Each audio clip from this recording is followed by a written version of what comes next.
ओम नमो भगवते वासुदेवाय। भगवान बृहस्पति देव की पूजा अर्चना के लिए बृहस्पतिवार को व्रत करके बृहस्पतिवार की व्रत कथा सुननी चाहिए। तो आइए सुनते हैं बृहस्पतिवार व्रत कथा। यदि आप कथा सुनने के पश्चात ब्राह्मण दक्षिणा, अन्नदान, द्रव्यदान, वस्त्रदान इत्यादि देना चाहते हैं तो स्क्रीन पर दिए गए गूगल पे पर भेज सकते हैं। प्राचीन समय की बात है, भारत में एक राजा राज्य करता था। वह बड़ा प्रतापी तथा दानी था। वह नित्य प्रति मंदिर में भगवत दर्शन करने जाता था। वह ब्राह्मण और गुरु की सेवा किया करता था। उसके द्वार से कोई भी याचक निराश होकर नहीं लौटता था। वह प्रत्येक गुरुवार को व्रत रखता एवं पूजन करता था। हर दिन गरीबों की सहायता करता था। परंतु यह सब बातें उसकी रानी को अच्छी नहीं लगती थी। वह न तो व्रत करती और न किसी को एक भी पैसा दान में देती थी। वह राजा से भी ऐसा करने को मना किया करती थी। एक समय की बात है कि राजा शिकार खेलने वन को चले गए। घर पर रानी और दासी थी। उस समय गुरु बृहस्पति साधु का रूप धारण कर राजा के दरवाजे पर भिक्षा मांगने आए। साधु ने रानी से भिक्षा मांगी तो वह कहने लगी, हे साधु महाराज, मैं इस दान और पुण्य से तंग आ गई हूं। इस कार्य के लिए तो मेरे पति देव ही बहुत हैं। अब आप ऐसी कृपा करें कि सारा धन नष्ट हो जाए तथा मैं आराम से रह सकूं। साधु रूपी बृहस्पति देव ने कहा, हे देवी, तुम बड़ी विचित्र हो। संतान और धन से कोई दुखी नहीं होता है, इसको सभी चाहते हैं। पापी भी पुत्र और धन की इच्छा करता है। अगर तुम्हारे पास धन अधिक है तो भूखे मनुष्यों को भोजन कराओ, प्याऊ लगाओ, ब्राह्मणों को दान दो, धर्मशालाएं बनवाओ, कुआं, तालाब, बावड़ी, बाग, बगीचे आदि का निर्माण कराओ तथा निर्धनों की कुंवारी कन्याओं का विवाह कराओ, साथ ही यज्ञादि करो। इस प्रकार के कर्मों से आपके कुल का और आपका नाम परलोक में सार्थक होगा एवं स्वर्ग की प्राप्ति होगी। परंतु रानी साधु की इन बातों से खुश नहीं हुई। उसने कहा, हे साधु महाराज, मुझे ऐसे धन की आवश्यकता नहीं जिसको मैं अन्य लोगों को दान दूं तथा जिसको रखने और संभालने में ही मेरा सारा समय नष्ट हो जाए। साधु ने कहा, हे देवी, यदि तुम्हारी ऐसी ही इच्छा है तो जैसा मैं तुम्हें बताता हूं तुम वैसा ही करना। बृहस्पतिवार के दिन घर को गोबर से लिपना, अपने केसों को पीली मिट्टी से धोना, केसों को धोते समय स्नान करना, राजा से कहना वह हजामत करवाए, भोजन में मांस मदिरा खाना, कपड़ा धोबी के यहां धुलने देना। इस प्रकार 7 बृहस्पतिवार करने से तुम्हारा सारा धन नष्ट हो जाएगा। यह कहकर साधु महाराज रूपी बृहस्पति देव अंतर्धान हो गए। रानी ने साधु के कहने के अनुसार 7 बृहस्पतिवार तक वैसा ही करने का विचार किया। साधु के बताए अनुसार कार्य करते हुए केवल 3 बृहस्पतिवार ही बीते थे कि उसकी समस्त धन संपत्ति नष्ट हो गई। भोजन के लिए दोनों समय परिवार तरसने लगा तथा सांसारिक भोगों से दुखी रहने लगा। तब वह राजा रानी से कहने लगा कि हे रानी, तुम यहां पर रहो, मैं दूसरे देश को जाता हूं, क्योंकि यहां पर मुझे सभी मनुष्य जानते हैं, इसलिए मैं यहां कोई छोटा कार्य नहीं कर सकता। मैं अब परदेश जा रहा हूं, वहां कोई काम धंधा करूंगा, शायद हमारे भाग्य बदल जाए।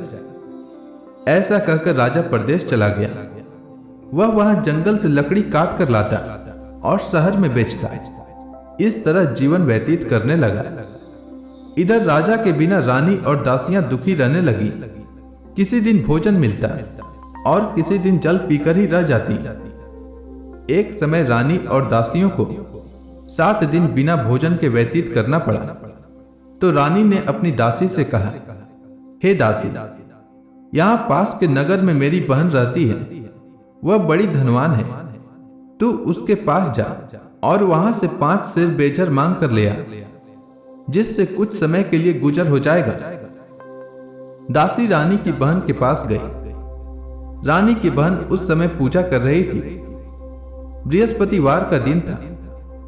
दासी ने रानी की बहन से कहा, हे रानी, मुझे आपकी बहन ने भेजा है, मुझे 5 सेर बेजर दे दो।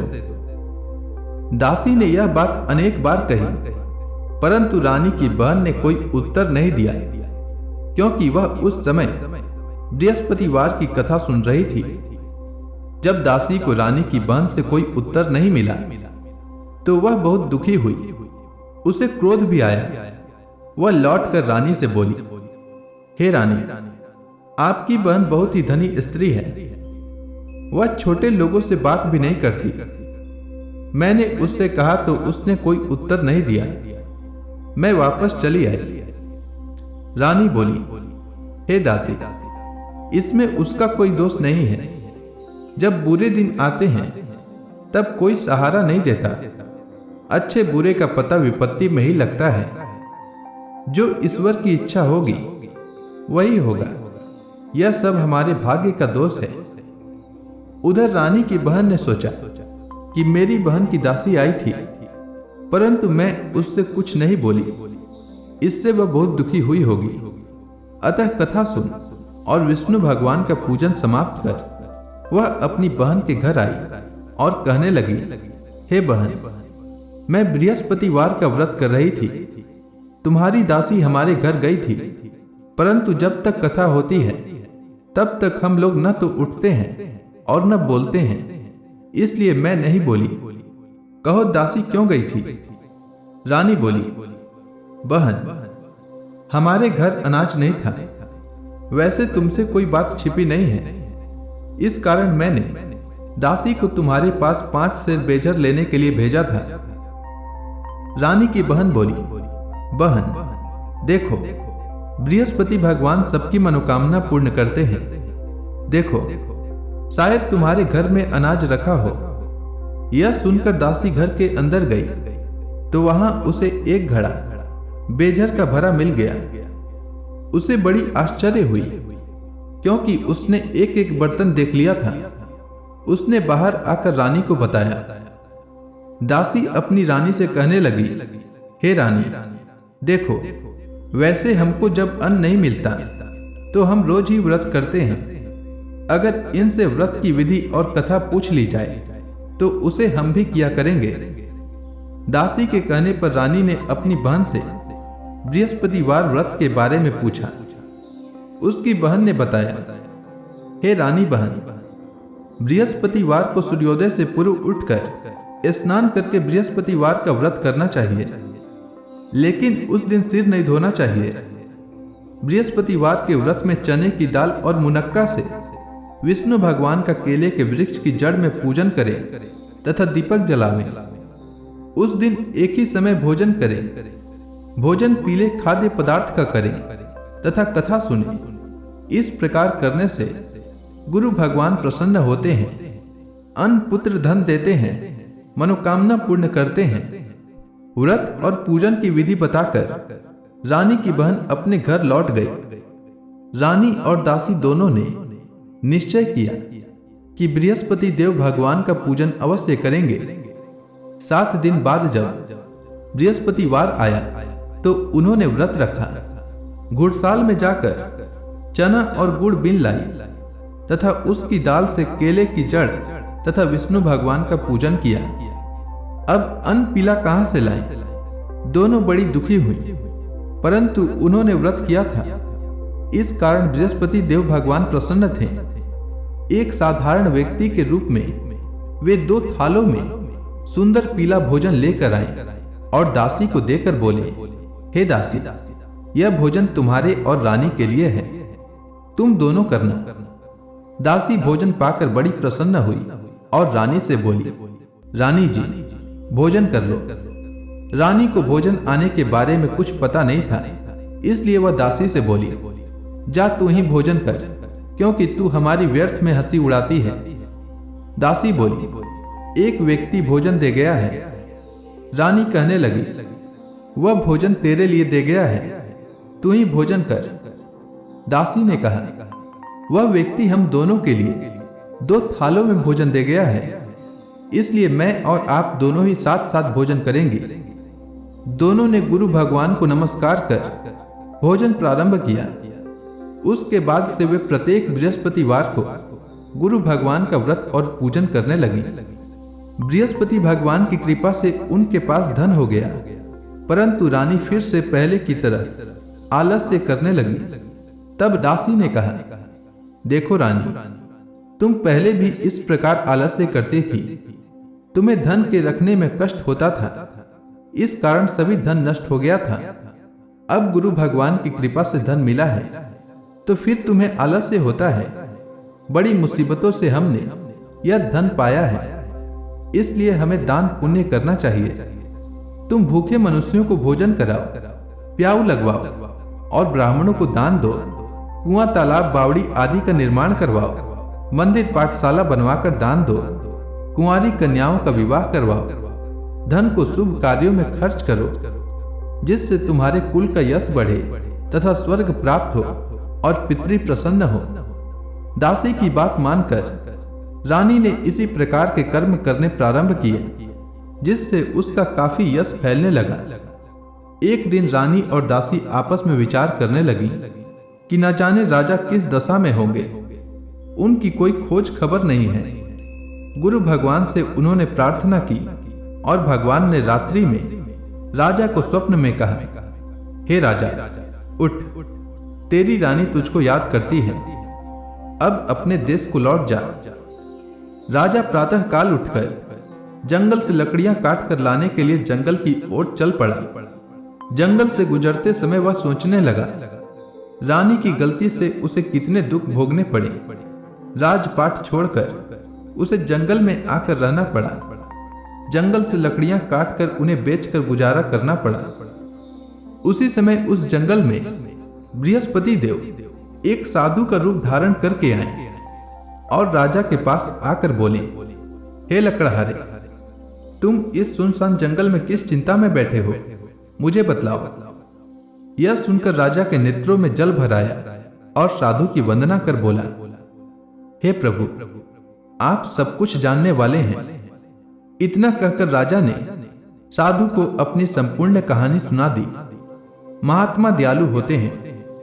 वे राजा से बोले, हे राजा, तुम्हारी पत्नी ने बृहस्पति देव के प्रति अपराध किया था, जिसके कारण तुम्हारी यह दशा हुई है। अब तुम किसी प्रकार की चिंता मत करो, भगवान तुम्हें पहले से अधिक धन देंगे। देखो, तुम्हारी पत्नी ने बृहस्पतिवार का व्रत करना प्रारंभ कर दिया है। अब तुम भी बृहस्पतिवार का व्रत करके चने की दाल व गुड़ जल के लोटे में डालकर केले का पूजन करो। फिर कथा कहो या सुनो, भगवान तुम्हारी सब मनोकामनाओं को पूर्ण करेंगे।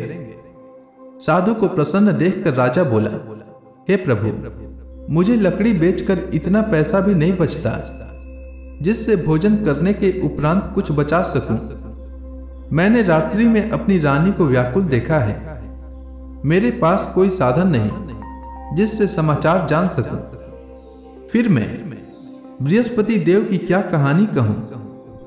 साधु ने कहा, हे राजा, तुम किसी बात की चिंता मत करो। बृहस्पतिवार के दिन तुम रोजाना की तरह लकड़ियां लेकर शहर में जाओ। तुम्हें रोज से दोगुना धन प्राप्त होगा, जिससे तुम भली भांति भोजन कर लोगे तथा बृहस्पति देव की पूजा का सामान भी आ जाएगा। बृहस्पति देव की कथा इस प्रकार है, तुम ध्यान पूर्वक सुनो। प्राचीन काल में एक बहुत ही निर्धन ब्राह्मण था। उसकी कोई संतान नहीं थी। वह नित्य पूजा पाठ करता, परंतु उसकी स्त्री बहुत मलिनता के साथ रहती थी। वह न स्नान करती और न किसी देवता का पूजन करती। प्रातः काल उठते ही सर्वप्रथम भोजन करती, बाद में कोई अन्य कार्य करती। ब्राह्मण देवता बहुत दुखी रहते थे। पत्नी को बहुत समझाते, किंतु उसका कोई परिणाम न निकलता। भगवान की कृपा से ब्राह्मण की स्त्री को कन्या उत्पन्न हुई। वह कन्या अपने पिता के घर में बड़ी होने लगी। वह बालिका प्रातः स्नान करके भगवान विष्णु का जप करती। वह बचपन से ही बृहस्पतिवार का व्रत भी करने लगी।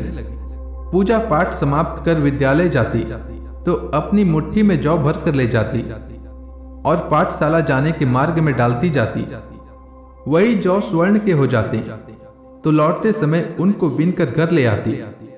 एक दिन वह बालिका सूप में उन सोने के जौ को फटक कर साफ कर रही थी। तभी उसकी मां ने देख लिया और कहा, हे बेटी, सोने के जौ को फटकने के लिए सोने का सूप होना चाहिए। दूसरे दिन गुरुवार था। इस कन्या ने व्रत रखा और बृहस्पति देव से प्रार्थना करके कहा, हे प्रभु, यदि मैंने सच्चे मन से आपकी पूजा की हो तो मुझे सोने का सूप दे दो। बृहस्पति देव ने उसकी प्रार्थना को स्वीकार कर ली। रोजाना की तरह वह कन्या जौ फैलाती हुई विद्यालय चली गई। विद्यालय से लौटकर जब वह जौ बीन रही थी तो बृहस्पति देव की कृपा से उसे सोने का सूप मिला। उसे वह घर ले आई और उससे जौ साफ करने लगी, परंतु उसकी मां का वही ढंग रहा।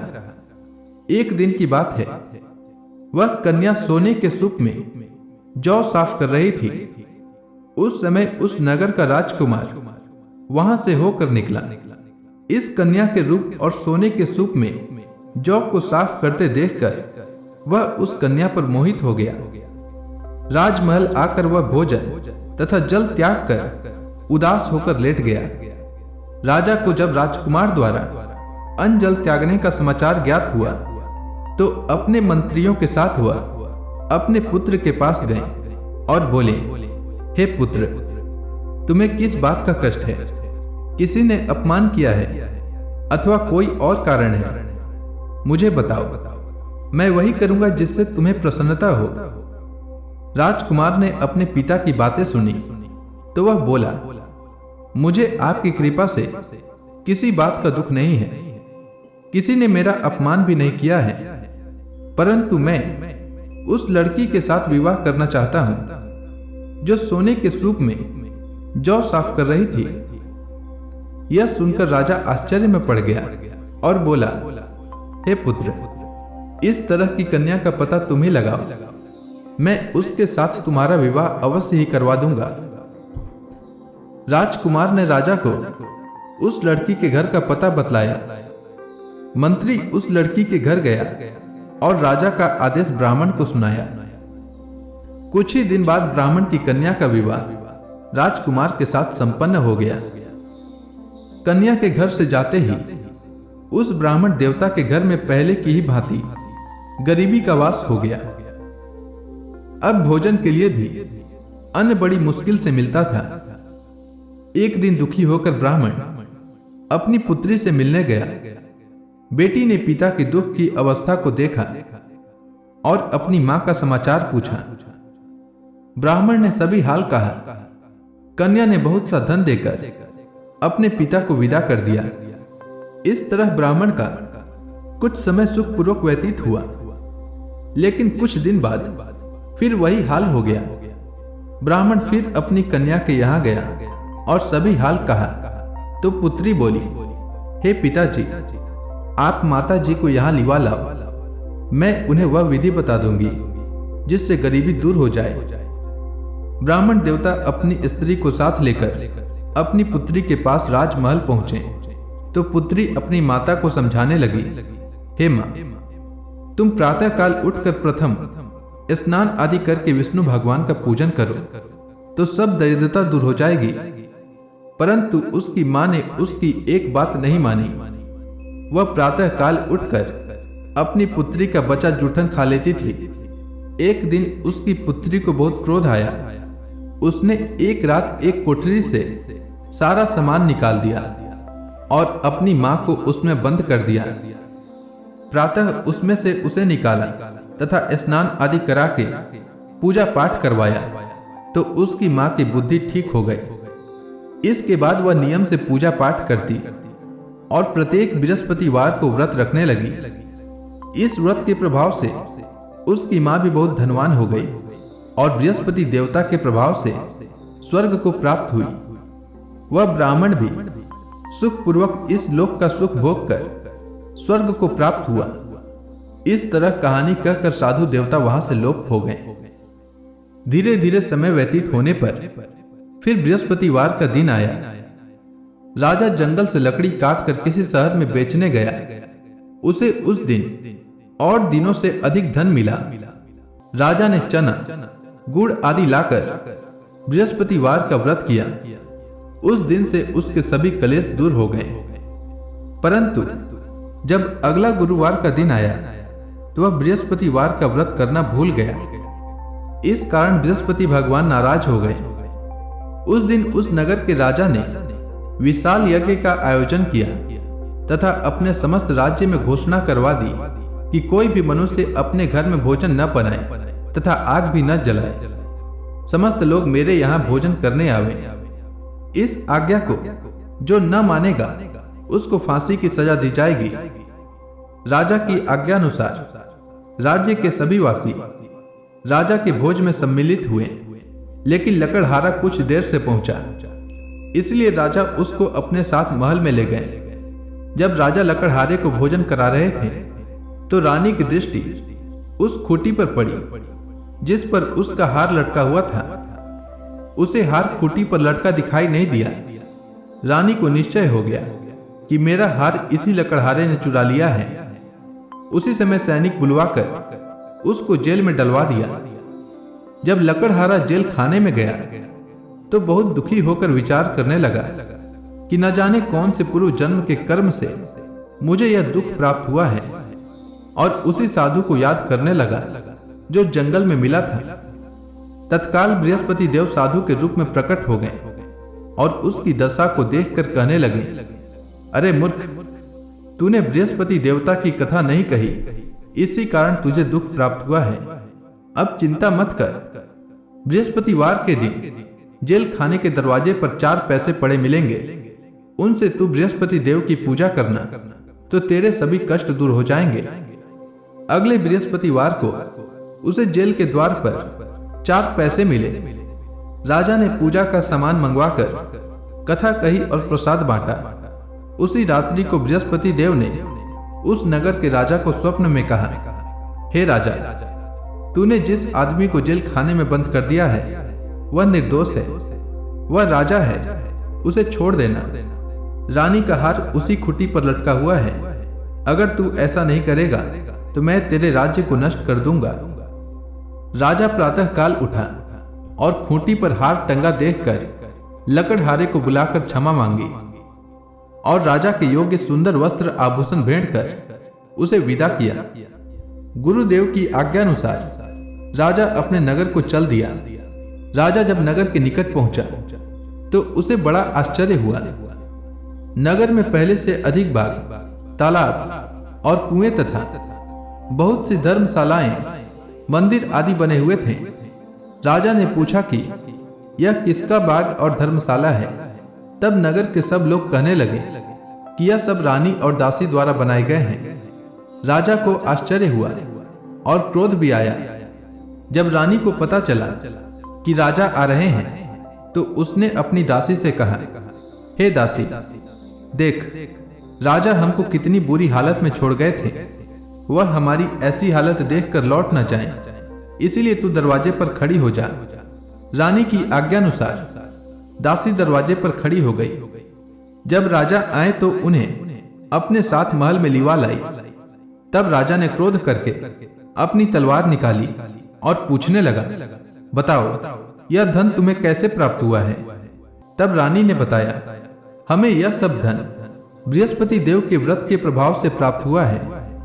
राजा ने तब निश्चय किया कि 7 रोज बाद तो सभी बृहस्पति देव का पूजन करते हैं, परंतु मैं रोजाना दिन में 3 बार कथा कहा करूंगा तथा रोज व्रत किया करूंगा। अब हर समय राजा के दुपट्टे में चने की दाल बंधी रहती तथा दिन में 3 बार कथा कहता। एक रोज राजा ने विचार किया कि चलो अपनी बहन के यहाँ हो आवे। इस तरह का निश्चय कर राजा घोड़े पर सवार हो अपनी बहन के यहाँ चल दिया। मार्ग में उसने देखा कि कुछ आदमी एक मुर्दे को लिए जा रहे हैं। उन्हें रोककर राजा कहने लगा, अरे भाइयों, मेरी बृहस्पतिवार की कथा सुन लो। वे बोले, लो, हमारा तो आदमी मर गया है, इसको अपनी कथा की पड़ी है। परंतु कुछ आदमी बोले, अच्छा कहो, हम तुम्हारी कथा भी सुनेंगे। राजा ने दाल निकाली और कथा कहनी शुरू कर दी। जब कथा आधी हुई तो मुर्दा हिलने लगा, और जब कथा समाप्त हुई तो राम राम करते हुए वह मुर्दा खड़ा हो गया। राजा आगे बढ़ा, उसे चलते चलते शाम हो गई। आगे मार्ग में उसे एक किसान खेत में हल चलाता मिला। राजा उससे बोला, अरे भैया, तुम मेरी बृहस्पतिवार की कथा सुन लो।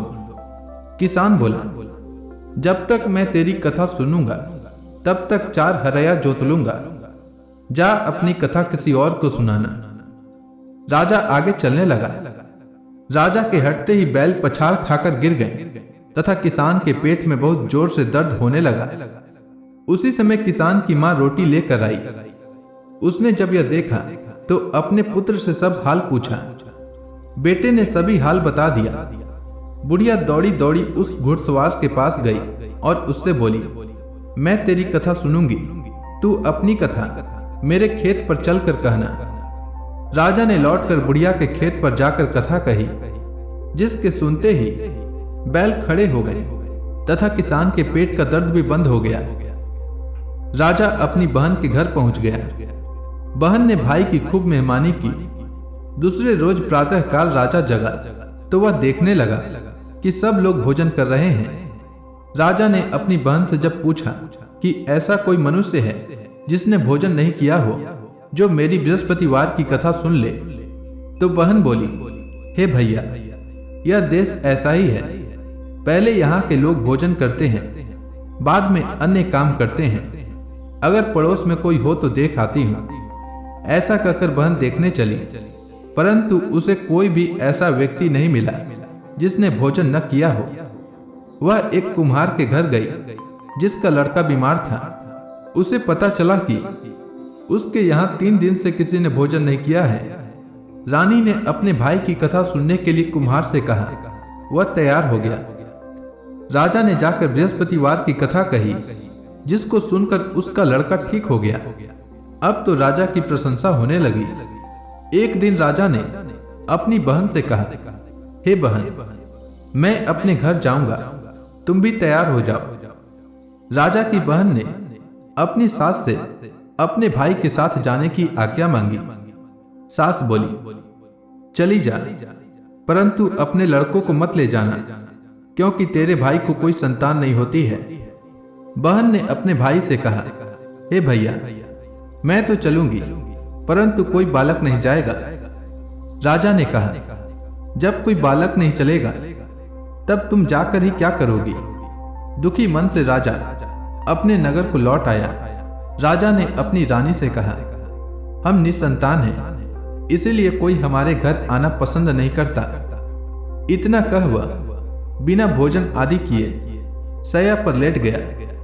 रानी बोली, हे प्रभु, बृहस्पति देव ने हमें सब कुछ दिया है, वे हमें संतान भी अवश्य देंगे। उसी रात बृहस्पति देव ने राजा को स्वप्न में कहा, हे राजा, उठ, सभी सोच त्याग दे, तेरी रानी गर्भवती है।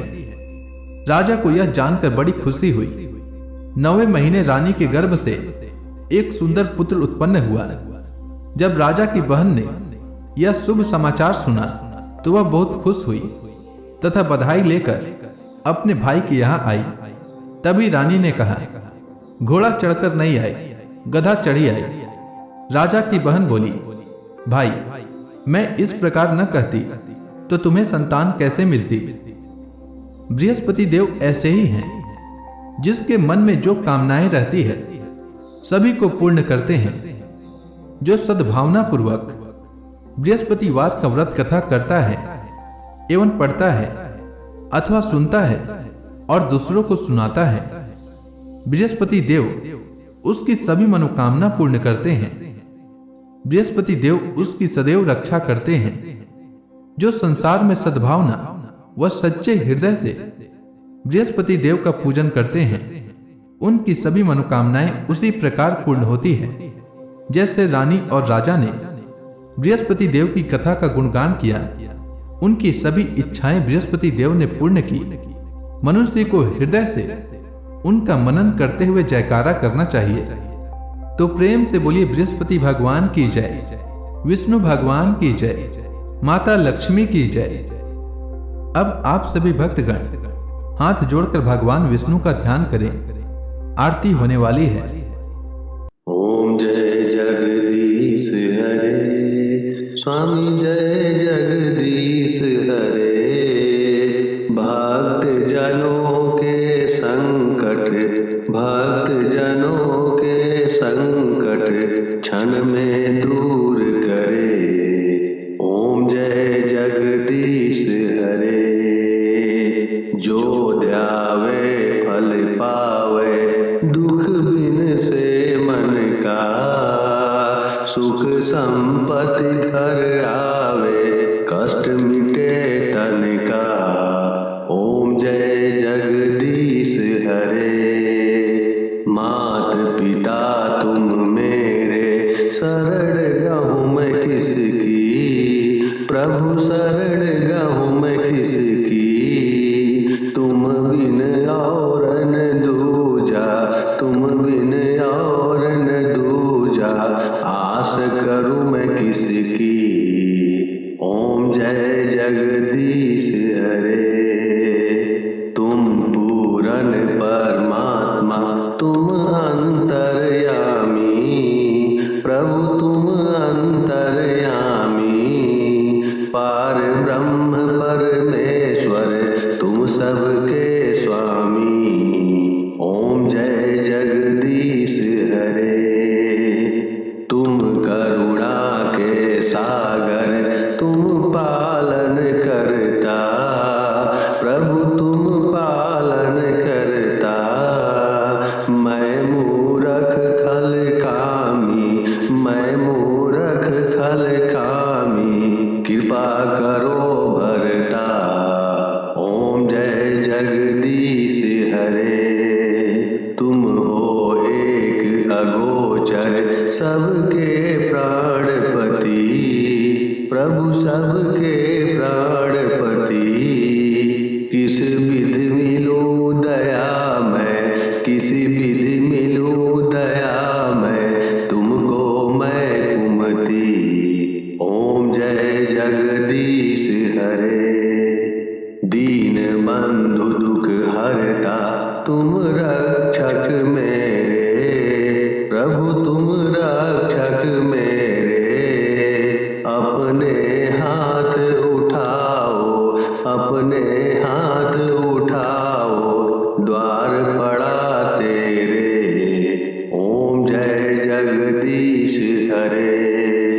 विषय विकार मिटाओ, पाप हरो देवा।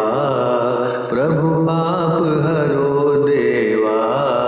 श्रद्धा भक्ति बढ़ाओ, सनातन की सेवा। ओम जय जगदीश हरे।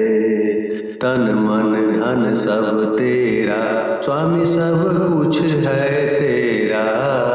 स्वामी सब कुछ है तेरा। तेरा तुझको अर्पण, तेरा तुझको अर्पण। क्या लागे मेरा। ओम जय जगदीश हरे। प्रेम से बोलिए विष्णु भगवान की जय।